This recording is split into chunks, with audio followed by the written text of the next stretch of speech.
तर कसं काय मंडळी, जसं की आळस माणसाचा सर्वात मोठा शत्रू असतो तसंच माझ्यासोबत पण आहे. तसं तर मी घरची कामं बी करतो एक दोन, फक्त एक दोनच नाही, बहुत सारे कामं करतो, फक्त सांगासाठी एक दोन दाखवासाठी.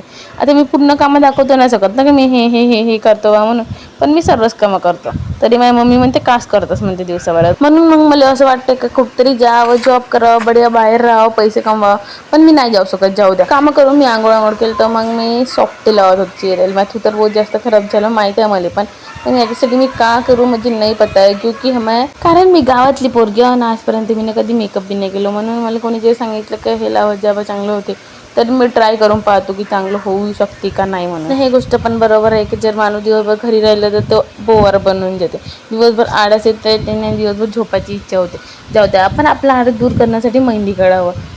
आणि मला अशा मेहंदीची सस्ते नसे करायला आवडतं. तेवढ्यात मला लागली ती फक्त मी अंड्याची चटणी बनवायला जातच होतं, माझ्या मम्मीनं मला आवाज दिला. तर मग मी ना अंड्याची चटणी बनवलं आणि मग गेलो मी स्लॅबवर, कारण आमच्या घरचे टी व्हीचे सिग्नल गेले होते का नाही म्हणून. आणि ते सिग्नल फक्त मला आणता येते, या एवढ्या उन्हीमध्ये आलो, पूर्ण पायावाया जरत आहे. मी मम्मी करूनच आलो होतं, माझी मम्मी काय ऐकत नव्हती. मग मला बी राग आला, म्हणलं जाऊ द्या आता मी काय आणतच नाही, म्हणलं सिग्नल आलं चुपचाप खाली. तर नेक्स्ट ब्लॉगसाठी सबर कराय, बाय.